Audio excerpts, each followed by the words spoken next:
Selamat pagi, Assalamualaikum warahmatullahi wabarakatuh. Salam sejahtera buat kita semua. Teman-teman kelas sistem waktu nyata dan IoT, kita hari ini lanjut kuliah mengenai real time operating system ya, atau RTOS.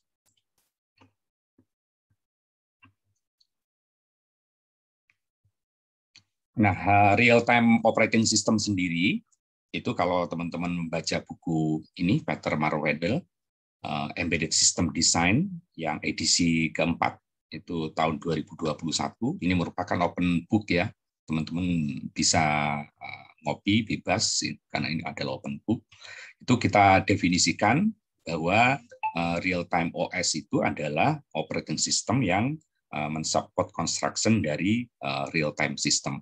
Jadi kuncinya di sini ya, mengenai real time system.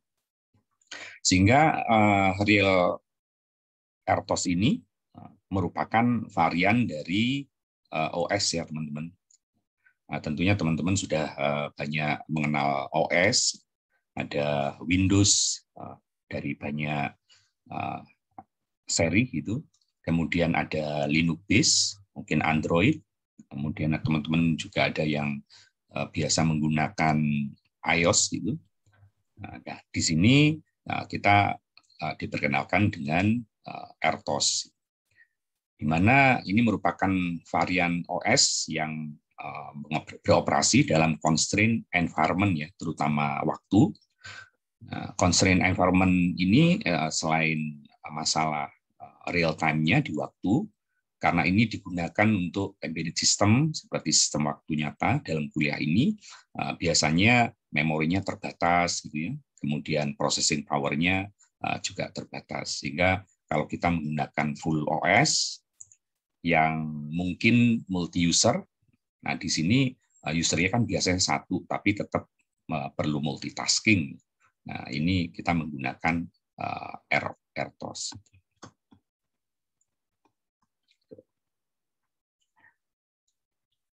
Nah di RTOS sendiri kita mengenal ada dua ya biasanya, ada hard and soft. Nah, tapi kadang-kadang ditambahin dengan firm. Jadi ada hard RTOS, ada soft RTOS, dan ada firm RTOS. Ini sebenarnya lebih ke masalah real time-nya ya. Di kuliah pendahuluan dan pengantar yang disebut dengan hard real time system itu adalah sistem yang akan fail jika ada task yang gagal. Jadi semua tasknya harus dijalankan sesuai dengan constraint waktu ya.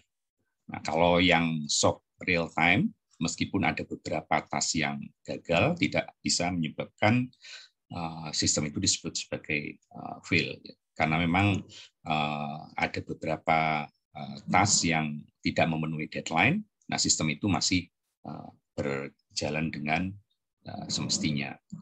Cuma ada degradasi ya. Nah, kalau yang firm ini antara hard dan soft.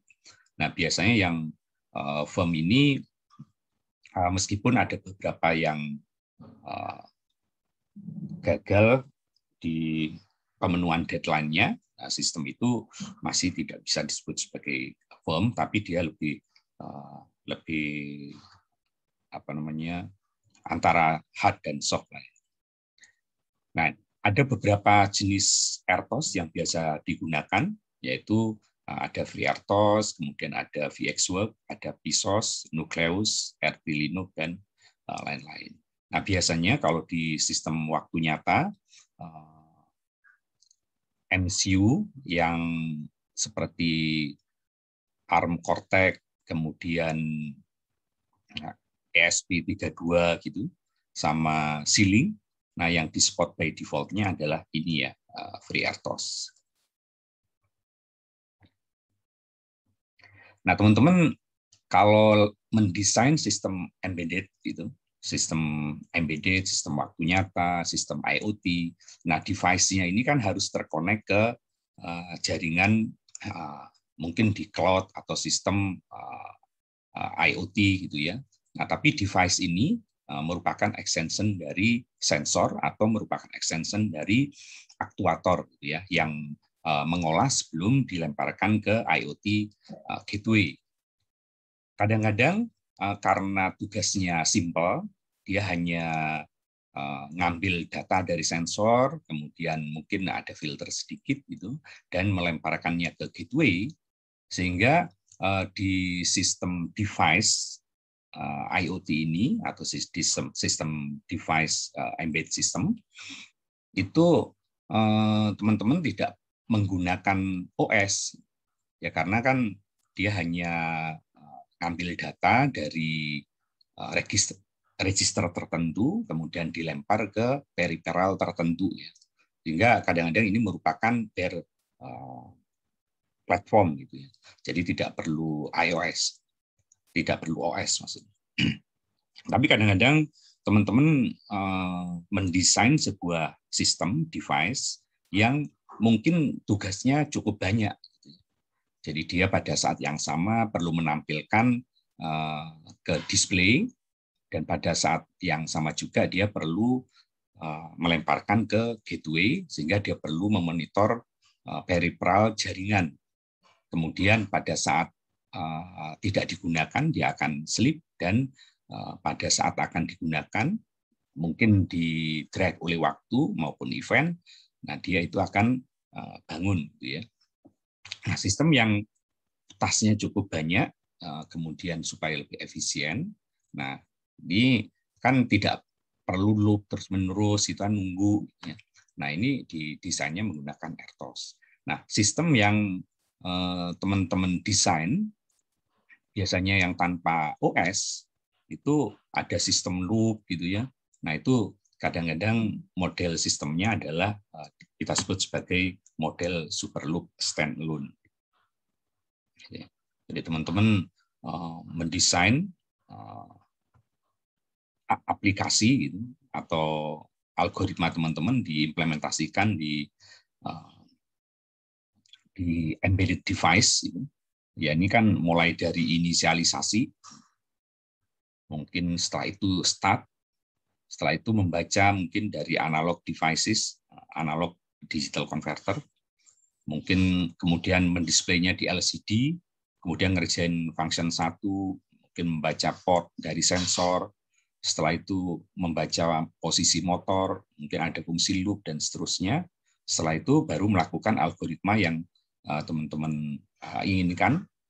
Setelah itu mungkin melakukan pengiriman data ke aktuator, salah satunya mungkin motor, mungkin melakukan beberapa fungsi lainnya. Mungkin ada pertanyaan, ya kalau tidak mungkin melakukan fungsi ini, kalau iya mungkin fungsi ke-6, dan seterusnya, balik lagi. Ya. Ini super loop. Nah, biasanya kalau hanya untuk tugas-tugas yang sederhana, kemudian merupakan tugas mungkin tugas akhir, ya, tugas skripsi, dan teman-teman melakukannya sendiri, itu tidak ada masalah. Teman-teman tidak perlu mengintegrasikan dengan aplikasi COTS gitu. Ya, mungkin tidak ada masalah. Kemudian code-nya mungkin tidak banyak di reuse, karena nih code reuse-nya juga fair gitu ya. Nah, jadi nggak ada banyak benefit kalau kita menggunakan code yang standalone bare metal. Tapi lebih powerful karena lebih relatif mudah, kita bisa mengontrol semua memori, semua register, baik yang digunakan untuk aktuator maupun sensor. Kemudian di mix processing requirement-nya ini juga fair.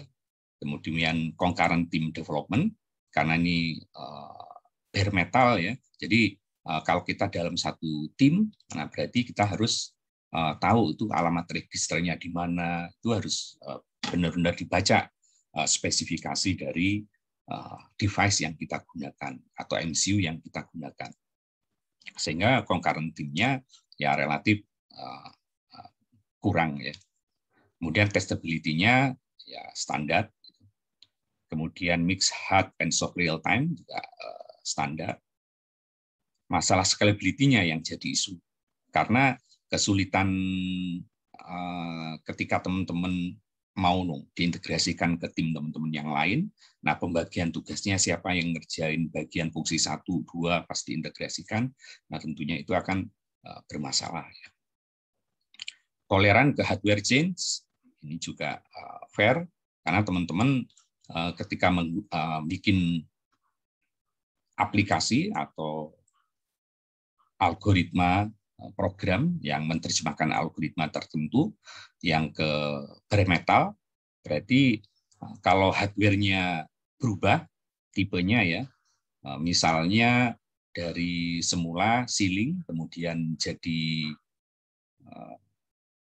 Arduino, tapi selama prosesor yang digunakan sama yaitu ARM base, misalnya seri ini ya, ARM Cortex itu, nah itu tetap masih digunakan. Tapi kalau prosesornya udah beda, itu, nah tentu kita harus mengubah ininya program kita, sehingga ininya dikategorikan sebagai fair lah ya. Nah tentunya kalau teman-teman kerja di grup, kemudian ini mau dikembangkan lebih lanjut dan supaya nanti kode teman-teman ini lebih efisien, nggak harus ngelup terus gitu ya. Itu kan kadang-kadang pada proses ngelup ini dia butuh energi kan, sehingga kalau kita mendesain sebuah sistem yang salah satu kriterianya harus low power, nah memang ada trik khusus tapi umumnya akan lebih mudah kalau kita mengimplementasikan real-time operating system. Nah, kita bisa membagi tugasnya antar tim lebih mudah, karena mungkin tugas 1 dan tugas 2 nanti orang pertama, kemudian task 3 dan task keempat orang kedua, atau masing-masing ini kalau 4 orang, ini orang 1, orang 2, orang ketiga, orang keempat. Sehingga kita bisa fokus di masing-masing tugas. Misalnya tugas 1 ini ngurusin masalah delay until it's time to start next control cycle misalnya. Kemudian perform control function dan output result. Kemudian task kedua misalnya ini untuk ngurusin wait for interrupt dan proses data. Kemudian task yang ketiga ini misalnya wait a message from another task, kemudian memproses message-nya dan send a message to another task. Dan mungkin task yang keempat adalah background processing. Sehingga berdasarkan ini pembagian model pengerjaan task di RTOS, ini beberapa sifat RTOS yang utama adalah dia concurrent team development-nya bagus ya. Nah, kemudian scalability-nya tentu lebih bagus dari standalone. Toleran ke hardware change ya, karena RTOS ini kan nggak langsung akses hardware ya. Jadi dia itu ada semacam BSP dulu, both specific platform. Ini masing-masing dikembangkan oleh pembuat prosesornya ya. Nah, baru RTOS akses ini. Sehingga urusan mengakses port register tertentu, kemudian yang itu digunakan untuk I/O tertentu, untuk memori, itu udah diselesaikan oleh tim developernya RTOS. Sehingga tim RTOS ini yang akan merilis RTOS, misalnya FreeRTOS, itu kompatibelnya dengan MCU apa saja. Nah, itu listnya biasanya banyak. Sehingga selama teman-teman menggunakan prosesor yang ada di list yang dikembangkan oleh tim RTOS-nya, misalnya kalau kita menggunakan FreeRTOS, berarti kita tinggal cek prosesor yang disupport oleh mereka. Nah, code kita tentu kalau menggunakan prosesor yang sama, kalau fungsinya sama, ya, ini kira-kira tidak perlu banyak diubah. Gitu. Sehingga kita sebut sebagai tolerant of hardware change relatif bagus. Kalau integration terhadap COTS hampir sama ya, ini fair. Kemudian code reuse-nya juga lebih bagus dibanding standalone karena masing-masing task kita bisa tulis per tasknya. tanpa perlu mikirin masalah integration-nya terlebih dahulu. Kemudian mix processing requirement-nya juga relatif lebih bagus, dan mix hardware dan software real time-nya juga lebih bagus dibanding standalone. Ini ada contoh RTOS. Di depan ada FreeRTOS, kemudian ada Linux RTOS, ada Nucleus, dan lain-lain. Nah, untuk FreeRTOS, teman-teman bisa lihat di device yang disupport oleh MCU atau device atau MCU yang disupport oleh FreeRTOS ada di sini ya, www.freertos.org. Nah, teman-teman akan lihat list MCU atau device yang disupport yang ada di situ. Nah, ini diantaranya yang lama ya. Ini ada platform ARM-based yang bisa di-support, termasuk ARM7, ARM9, Cortex M3, Cortex M4, Cortex A. Kemudian ada prosesor Atmel AVR yang digunakan di Arduino. Ada AVR32, CS12. Kemudian ada Microblaze, ini yang banyak digunakan di Xilinx ya. Kemudian ada Cortus. Kemudian ada MSP 432, PIC, Renesas, Super H, Fujitsu, dan seterusnya, termasuk TMS 570. Nah, kernel type dari FreeRTOS adalah microkernel, kemudian license-nya modified GPL. Nah, ini secara sekilas performance comparison antara beberapa jenis OS, antara General OS dan RTOS serta standalone. Jadi kalau kita lihat di sini ya, yang General OS biasanya dia symmetric multiprocessing SMP. Jadi banyak core biasanya, banyak core, satu task bisa menggunakan multi core ya, dan bisa banyak user ya, multi user. Tapi kalau untuk yang lebih ke real time performance, yang ini lebih ke high speed performance, itu biasanya single device ini biasanya untuk specific task atau multitask, tapi usernya satu. Sehingga di sini lebih ke multitasking, yang ini multitasking multi user, yang ini lebih ke multitasking single user, dan lebih mengejar ke real time performance. Jadi constraint waktunya lebih diperhatikan di sini. Nah, ini lebih ke asynchronous multi processing ya. Nah, biasanya device ini karena jumlah yang device-nya akan banyak, ya, misalnya untuk di rumah, untuk buka keran air satu, untuk meteran listrik satu, untuk meteran air satu, kemudian buka pintu satu. Jadi di rumah kita sistem waktu nyata device ini yang terintegrasi ke sensor itu bisa banyak, sehingga karena banyak biasanya prosesor yang dipasang di sini itu core-nya satu atau dua lah gitu ya. Sehingga kalau di sini punya banyak task itu tasknya di sini dibagi-bagi dalam satu atau dua prosesor. Jadi nggak satu task menggunakan dua prosesor. Ya rata-rata satu prosesor ini digunakan secara hampir bergantian ya, tapi diatur sedemikian rupa sehingga dalam constraint waktu tertentu, nah itu seakan-akan adalah paralel ya. Nah itu kita sebutnya sebagai asymmetric multiprocessing. Sehingga kalau kita lihat di sini, kira-kira RTOS itu ya lebih mendekati sistem standalone ya, tapi dengan keunggulan-keunggulan tertentu. Jadi kalau yang standalone, teman-teman bebas mengakses semua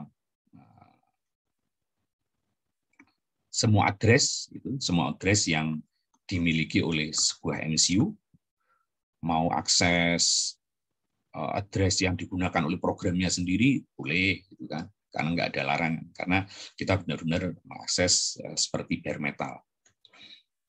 Nah, cuma kelemahannya tadi ya salah satunya di masalah development bareng-bareng.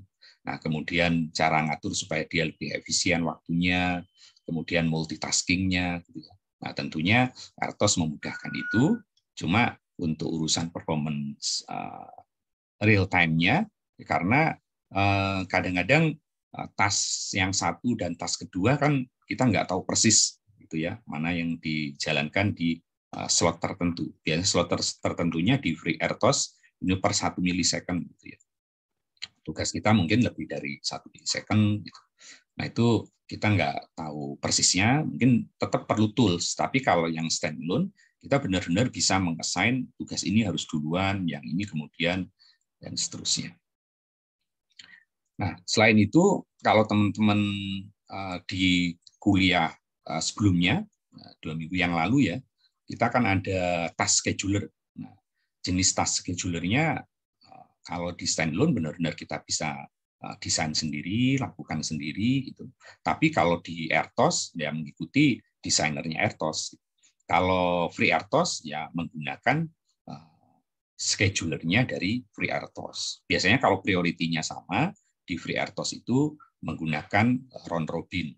Tapi kalau prioritasnya berbeda, tentunya yang lebih tinggi yang didulukan.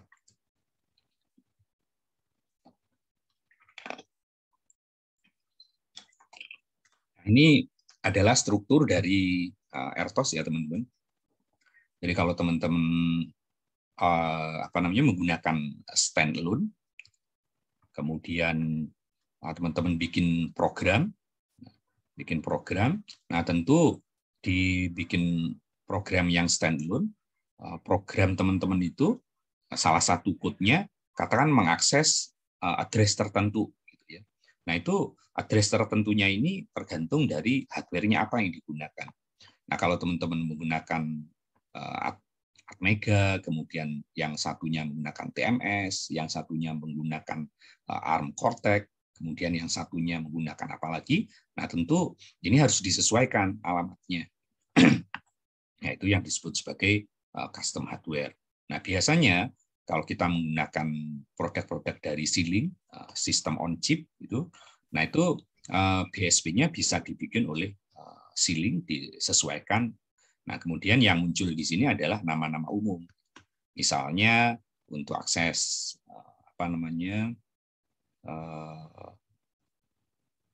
address untuk perkalian, gitu ya, atau address untuk sensor. Nah, itu udah disesuaikan sama dia bikin. Nah, sehingga ini adalah platform spesifik ya. Di sini platform spesifik. Nah, kemudian baru ada RTOS kernel. Jadi kalau VRTOS dia menggunakan microkernel. Nah, baru aplikasi teman-teman itu interaksinya dengan RTOS kernel. Sehingga kalau misalnya ini adalah perangkat-perangkat atau MCU yang di support oleh RTOS yang digunakan oleh teman-teman, misalnya FreeRTOS, nah tentu teman-teman tidak perlu mengubah programnya kan, karena programnya mengenal definisi interface yang di-define oleh RTOS. Sementara urusan dengan DSP-nya ini udah di-handle oleh tim development-nya RTOS. Nah, di RTOS sendiri jenis kernelnya ada yang monolitik, ada yang microkernel. Nah, kalau teman-teman di FreeRTOS tentunya yang digunakan adalah microkernel. BSP merupakan support package. Nah, ini yang spesifik device atau spesifik MCU ya.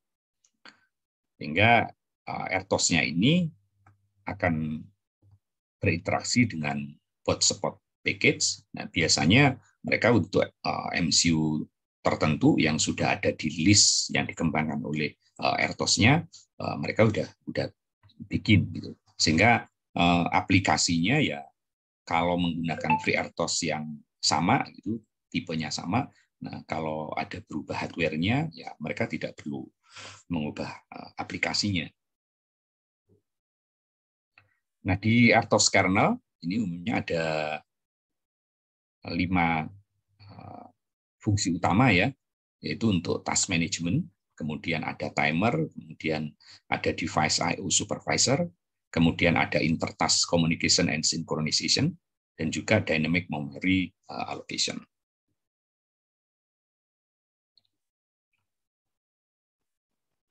Nah, di RTOS kernel kita mengenal adanya task ya. Ini merupakan basic unit of execution di RTOS. Kemudian RTOS scheduler ini deterministik ya. Nah, tapi tentunya tergantung dari RTOS yang digunakan schedulernya. Kalau kita menggunakan FreeRTOS, nah itu scheduler yang digunakan adalah kalau prioritinya sama, yaitu round robin. Tapi kalau prioritinya lebih rendah dan lebih tinggi, tentunya yang diprioritaskan adalah task dengan prioritas lebih tinggi. Gitu kan. Nah, scheduling policy-nya itu bisa di-drive oleh clock driven maupun oleh priority driven.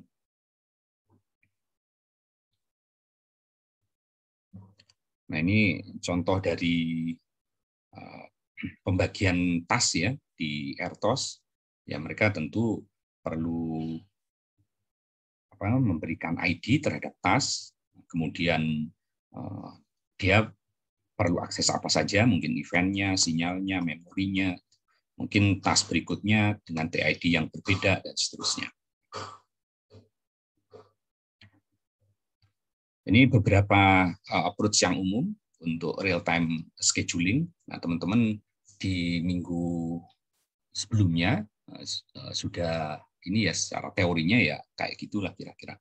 Jadi task scheduling itu bisa sebenarnya meniru kondisi sehari-hari ya, bahwa teman-teman kalau memprioritaskan task yaitu biasanya ya deadline-nya yang lebih duluan teman-teman kerjain, atau yang frekuensinya paling sering itu yang dikerjain, atau yang kelonggarannya paling mepet itu yang dikerjain gitu kan. Kalau semester ini ada praktikumnya 4, yang praktikum satunya besok deadline-nya, yang besoknya yang 3 hari, teman-teman biasanya akan memproteskan yang deadline-nya besok gitu kan. Nah, itu hal yang wajar. Nah, di sini common approach to real time scheduling, biasanya teman-teman melihat deadline-nya kapan, itu ya berdasarkan clock kadang-kadang kan. Teman-teman melihat clock, ya set alarm, ya sama dengan di prosesor. Prosesor dia di set alarmnya, kemudian di set clock, gitu. Atau berdasarkan event, gitu ya, berdasarkan event tertentu. Priority driven-nya itu maksudnya berdasarkan event base gitu kan. Begitu ada event baru dimasukkan, baru dicek. Gitu. Nah, scheduler ini itu bisa berdasarkan mungkin apakah tasnya ada atau enggak, gitu kan? Apakah prosesornya idle atau enggak. Di real time schedulingnya bisa teman-teman biasanya di drive oleh clock atau event driven. Nah, prioritasnya ya bisa berdasarkan itu tadi, mana yang lebih mepet, kemudian mana yang lebih sering di ini, bisa juga berdasarkan clock driven atau event driven. Tapi di kedua ini, baik dengan clock maupun event, itu ada priority ya. Nah, ini contoh yang clock driven. Nah, tentunya tiap ada task schedule, ini kita mendefinisikan waktunya, gitu ya. Mendefinisikan waktunya, kemudian ada bagian overhead untuk scheduler job, kemudian mungkin memprioritaskannya. Sementara kalau yang event driven ya tergantung eventnya, tapi kalau kita memprioritaskan priority driven, baik prioritinya itu kemarin ya ada berdasarkan frekuensi, berdasarkan deadline, berdasarkan laxity, maka kita bisa nulis rule-nya, baik yang dynamic maupun yang static, baik yang bisa bisa disela maupun yang nggak bisa disela.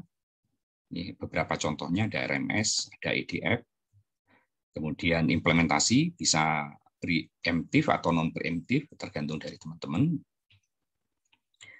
Nah, scheduling decision-nya mungkin bisa berdasarkan job-nya, apakah sudah masuk atau enggak, ready atau enggak, kemudian apakah prosesornya sedang idle, kemudian priority-nya apakah berubah atau enggak.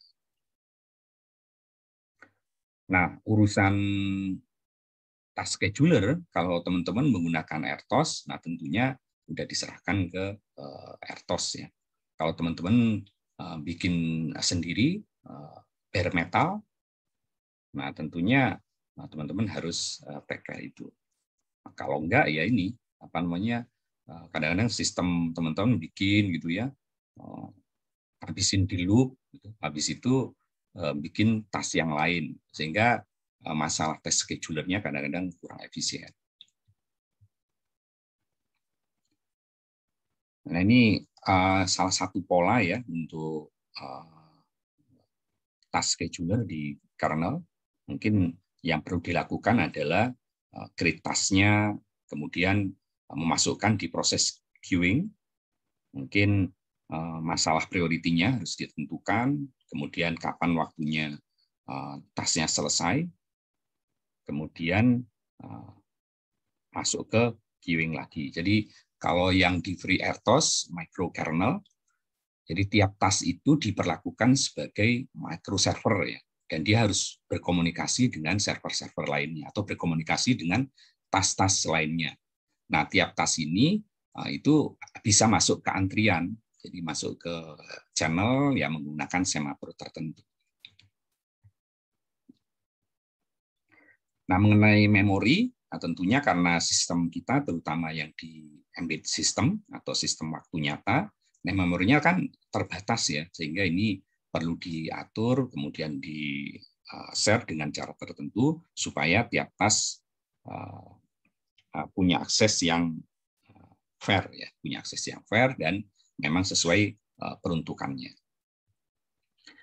Nah, RTOS umumnya support virtual memory, kemudian support juga memory protection unit, sehingga tiap task itu dia tidak menggunakan memori yang sama ya. Tapi kalau kita di standalone kan kita bebas, sehingga kalau bebas kita harus berhati-hati, khawatir task yang lain itu akan menimpa task yang lain. Nah, di memori di RTOS kita mengenal ada user space dan ada kernel space memory. Nah, kemudian ada mapping antara virtual address dengan physical address yang digunakan. Nah, ini biasanya sudah diatur oleh MMU ya. Dan ada memory protection unit. Sehingga kalau kita punya memori di device kita, ya bisa di internal MCU atau di luar prosesor, dia mengakses ininya, itu udah di-handle oleh si RTOS ya. Bahwa aplikasi ini atau task ini, itu dia dapatnya physical memory yang mana. Meskipun ini sama-sama address-nya antara 0 katakan sampai masing-masing dapat 1K gitu ya. 0 1K, yang 0 sampai 512, tapi ketika dipetakan di physical memory yang ada di sini, itu udah diatur oleh RTOS kernel. Nah, ini memori yang bisa diakses oleh task atau aplikasi yang dibikin oleh teman-teman, itu ngambilnya di user space memory, sementara yang kernel space memorinya mengambil kernel space memory.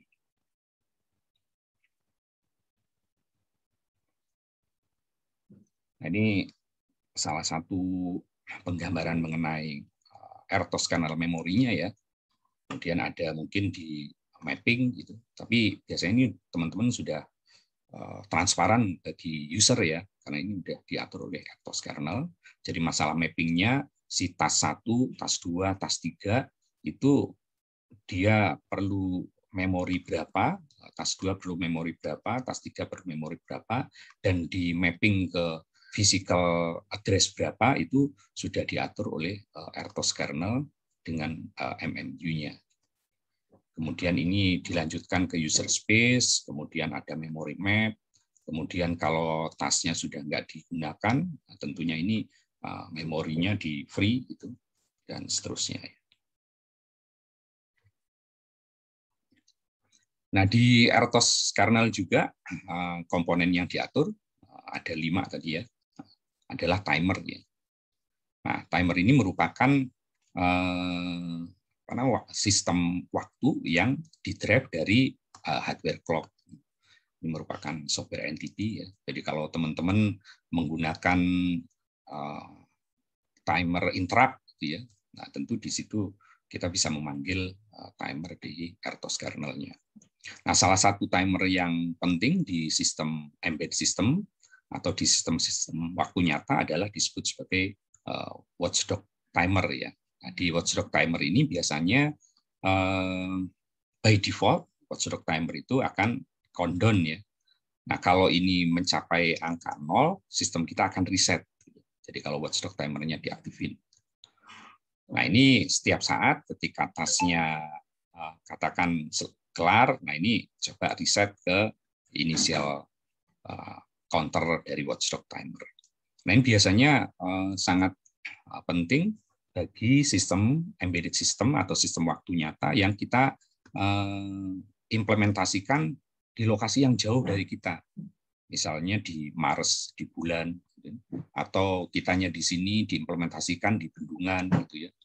Pada satu titik tertentu kalau sistem kita crash gitu atau aplikasi kita mengalami starving, nah tentunya ini kan akan loop gitu, sistem kita tidak akan responsif, tidak akan mengeluarkan output seperti yang kita perkirakan sebelumnya. Nah, watchdog timer bisa membantu itu karena meskipun ini kayak ngehang gitu ya, watchdog timer jalan terus. Nah, sampai suatu titik dia akan mereset sistem kita. Kemudian ada juga programmable timer.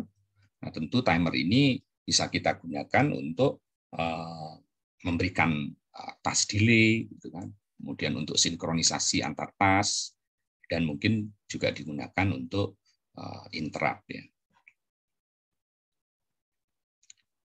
Ini salah satu contoh interrupt di salah satu MCU ya, yang menggunakan 32 bit timer data. Nah, tapi utamanya timer ini diambil dari clock ya. Jadi MCU itu biasanya punya internal clock maupun external clock ya. Nah, biasanya dari sini timer itu bisa diambil. Nah, urusan timernya dihandle oleh RTOS kernel.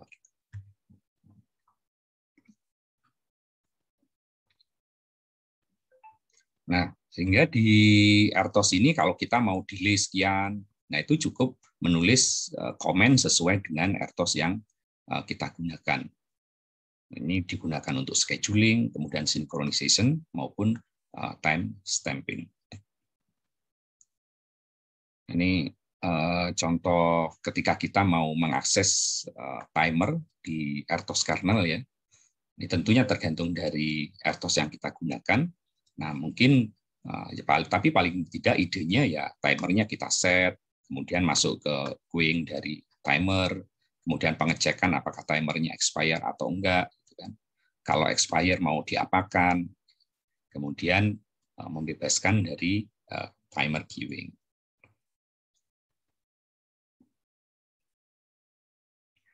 Nah, kemudian bagian RTOS scanner yang lain adalah I/O ya.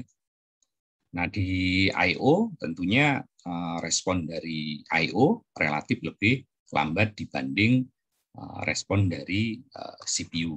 Nah, kalau CPU kan katakan tiap cycle tergantung dari megahertz-nya CPU ya.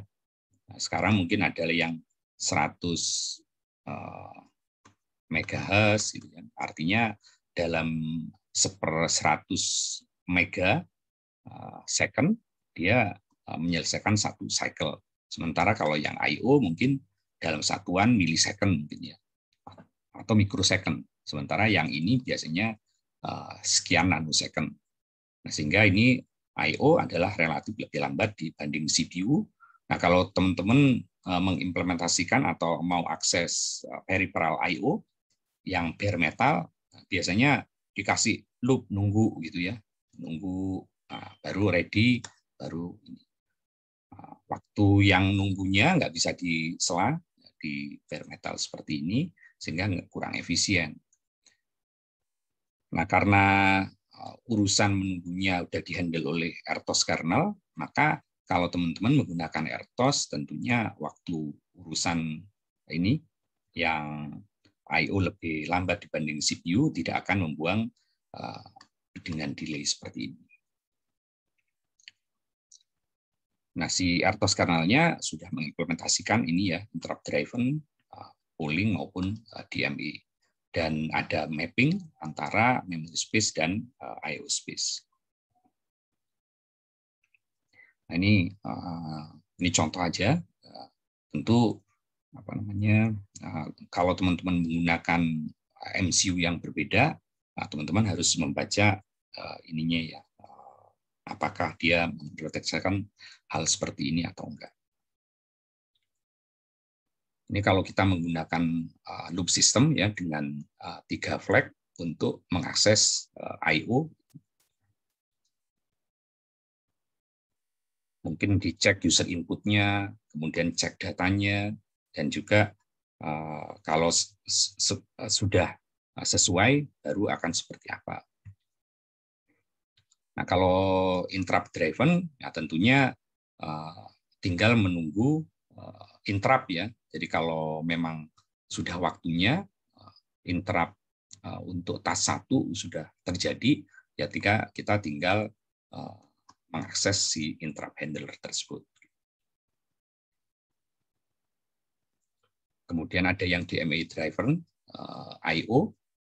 Ini tapi idenya ya sebetulnya kita tinggal menunggu DMA driven I/O-nya. Kapan akan dicek dan kapan akan start operation. Nah, ini gambaran kalau misalnya di I/O ini RTOS kernel supaya kita bisa apa namanya mengakses I/O yang terkait dengan I/O di RTOS kernel, ya mungkin kita perlu membaca ini status atau menulis ke I/O-nya, kemudian urusan mapping-nya sama urusan ke interrupt-nya.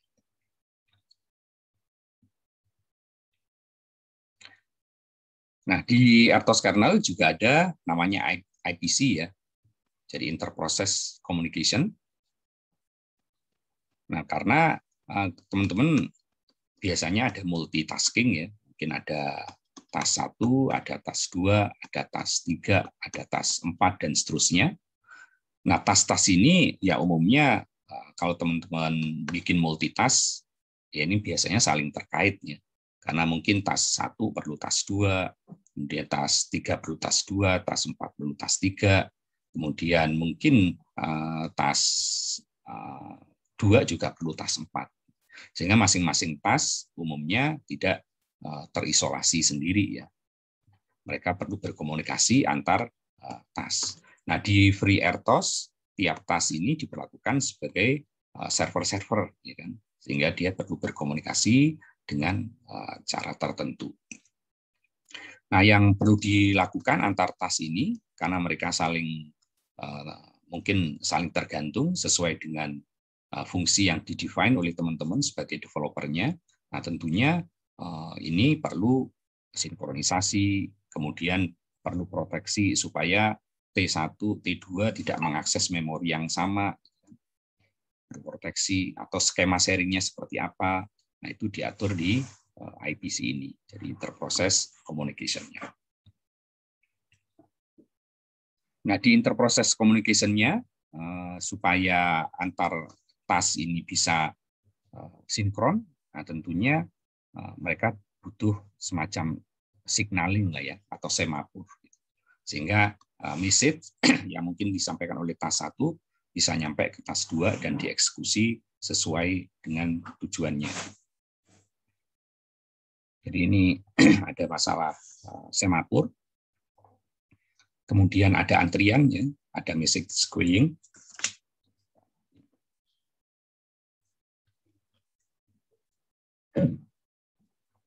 Kemudian ada piping ya. channel antara tas. Kemudian ada set memorinya, sudah diatur di RTOS kernel. Ada masalah signaling, ada slot, kemudian ada mail slot, ada mungkin socket atau XDI dan seterusnya. Itu sudah diatur oleh RTOS kernel ini. Ini contohnya kita punya tas itu sini, kemudian masuk ke antrian, kemudian masuk ke tas yang lain, atau ada dua aplikasi, mungkin ada yang sebagai parent, ada yang child. Nah, dari yang induk bisa masuk ke tas, yang dari sini masuk ke pipelining, kemudian antrian di sini, antriannya itu nanti ditentukan oleh task scheduler-nya. Nah, di RTOS kernel juga ada device driver ya teman-teman. Nah, ini karena untuk urusan alamat fisikalnya sudah diatur oleh BSP, gitu ya. Ini benar-benar fisikal. BSP itu mendefinisikan bahwa alamat ini dikasih nama apa, gitu ya. Kalau ininya merupakan prosesor dari ARM prosesor. Nah, kalau TMS mungkin penamaannya beda lagi, gitu kan. Di sininya beda lagi. Nah, si RTOS kernel itu aksesnya adalah spesifik BSP ini, spesifik BSP. Sehingga kalau urusan device, ketika fisikalnya mau ngomong dengan dunia luar, baik ngomong dengan sensor atau ngomong dengan aktuator, gitu. Nah, tentunya ini sudah diatur sedemikian rupa oleh RTOS kernel sesuai dengan developernya mereka ya. Kalau FreeRTOS yang ikutin FreeRTOS. Ini spesifik prosesor, spesifik interface tertentu, karena prosesor itu mau ngomong dengan memori dia menggunakan pin sekian, itu udah spesifik. Tapi urusan itu sudah diselesaikan oleh developernya RTOS kernel.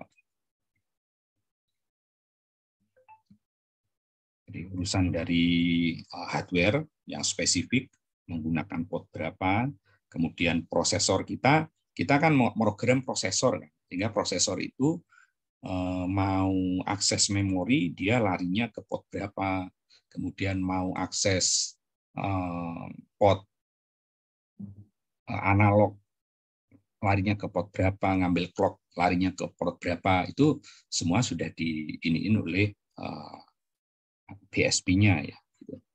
Nah, di RTOS kernel kira-kira untuk drivernya yang bisa kita lakukan di area client driver yang akses RTOS kernel. Jadi kalau kita menggunakan FreeRTOS untuk akses port display misalnya ya spesifik, nggak berubah hardware-nya apapun, ya kita menggunakan bahasa yang sudah di-define oleh FreeRTOS kernel. Kemudian ada protocol layer, dan juga ada host controller driver.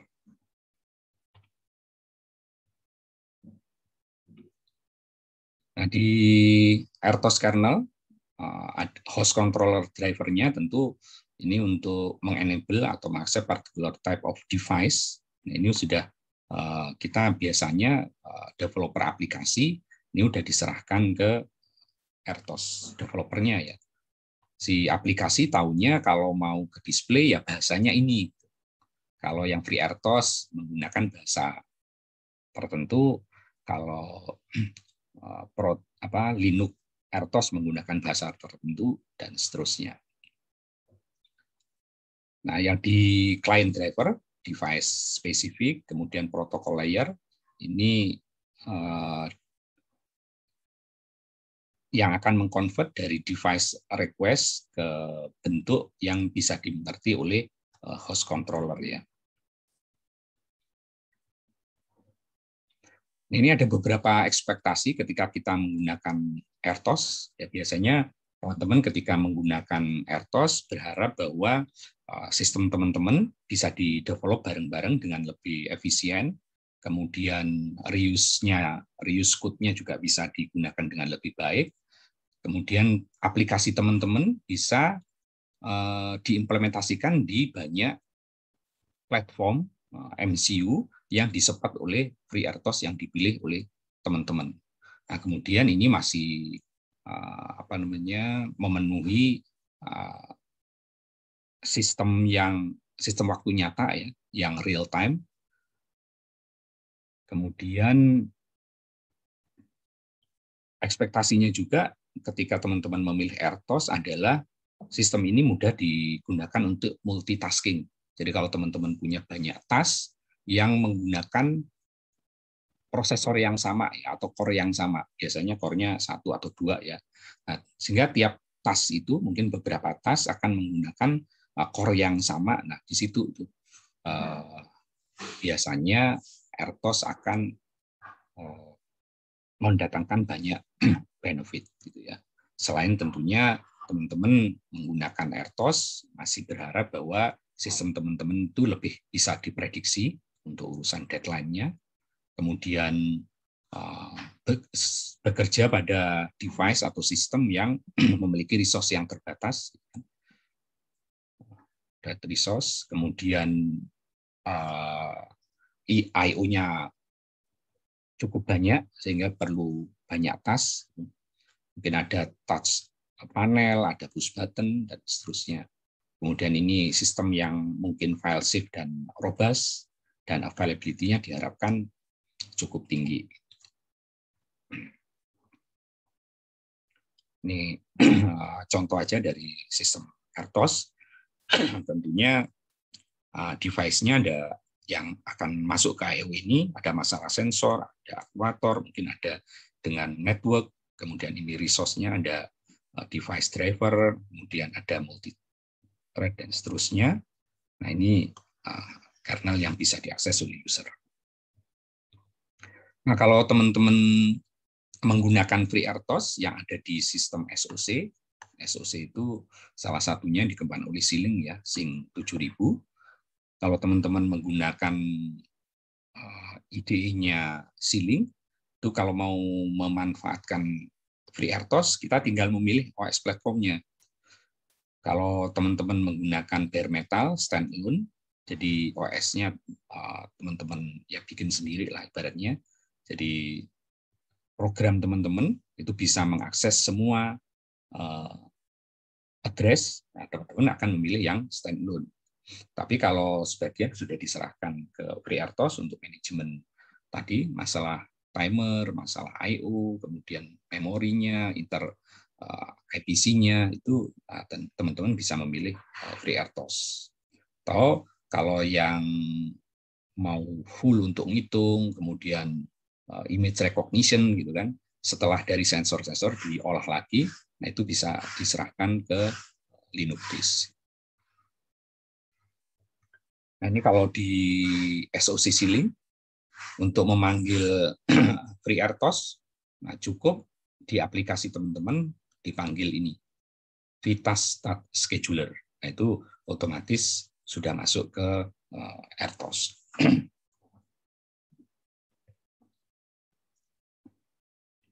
Nah, ini langkah-langkah implementasi kalau di FreeRTOS menggunakan SoC Zinc. Jadi teman-teman membuat base platform dulu, base platform dari si SoC di prosesor ini, baru ini yang akan digunakan untuk FreeRTOS-nya. Di SDK-nya, ketika kita masuk ke prosesornya, berarti kita menginitiate FreeRTOS, kemudian baru membuat tugas-tugas dan mengimplementasikannya di hardware. Nah, kalau teman-teman menggunakan FreeRTOS di ESP32, itu, nah teman-teman bisa mempelajari di ini ya, di link YouTube ini. Sebenarnya banyak sih ya yang bisa dipelajari oleh teman-teman, tapi salah satunya ini yang cukup komprehensif. Ini how to work with RTOS dan apakah ada benefitnya. Nanti bahan kuliah ini kan saya taruh di kelas emas. Nah, teman-teman silahkan lihat ini ya. Ini sebagai salah satu tugas. Kemudian perbandingan antara ESP32 dan ESP8266 teman-teman bisa lihat di sini. Nah, yang baru ini, jika nanti teman-teman rekomendasinya kita menggunakan ESP32. Kemudian development board yang ada ESP32-nya, teman-teman bisa lihat di sini. Ini beberapa referensi yang bisa teman-teman pelajari juga, selain referensi yang teman-teman bisa cari sendiri di mungkin di Google atau di YouTube ya, atau di source yang lain. Nah, itu kira-kira pelajaran mengenai FreeRTOS untuk sistem waktu nyata ya teman-teman. Nah, di minggu ini itu teman-teman satu mempelajari ini how to work with a real-time operating system dan apa saja benefitnya nanti di link ini. Sama teman-teman coba usahakan bisa meminjam, ya kan, bisa meminjam, bisa membeli ESP32 atau sistem yang lain yang teman-teman sudah punya, ya kan, sistem mungkin Atmega atau bot yang based on ARM Cortex, itu terserah. Misalnya Arduino gitu ya, misalnya Arduino seri berapa, atau bot ESP32, tapi yang dicari yang botnya ya, supaya teman-teman bisa mudah mudah berinteraksi dengan bot tersebut untuk tujuan hands-on ini sistem waktu nyata. Jadi silakan bisa pinjam, bisa beli ya. Beli. Kalau ESP32 ini mungkin sekitar 80 sampai 100 ribuan, tapi kalau botnya mungkin sekitar antara 100 sampai 200 ribu. Bisa pinjam, bisa beli, atau bisa menggunakan bot yang lain yang nggak harus ESP32. Tapi syaratnya, karena ini sistem waktu nyata, nah syaratnya teman-teman harus nyari bot prosesor yang bisa menggunakan FreeRTOS atau RTOS yang lain ya. Jadi bisa ditanam OS FreeRTOS, itu syarat pertama. Kemudian syarat kedua, dia harus terkoneksi dengan network. Nah, ini bisa Wi-Fi minimal atau GSM ya. Atau jadi minimal ada Wi-Fi-nya plus ini. Nah, itu yang harus teman-teman bisa akses. Nanti ditunjukkan tugasnya, minimal teman-teman ada foto perangkat, megang perangkat, gitu kan, perangkat device itu, dan teman-teman sudah menunjukkan bahwa perangkat tersebut ada FreeRTOS-nya dan ada ininya akses untuk jaringan. Nah, itu kira-kira teman-teman nanti materi ini dan tugasnya diselesaikan. Nah, karena kan mungkin ada beberapa teman-teman yang tinggalnya cukup jauh ya, kan dari toko elektronik kali ya. Tapi mungkin ada teman-teman juga yang sudah punya, sehingga tugas ini ya durasinya adalah 2 minggu ya, seperti yang kemarin. Jadi diharapkan minggu depan teman-teman masih fokus ini ngumpulin supaya teman-teman punya satu platform. Ya harapannya kalau ESP32 bisa ESP32, atau kalau yang lain silakan, selama si platform ini bisa kita load FreeRTOS dan juga punya koneksi ke jaringan.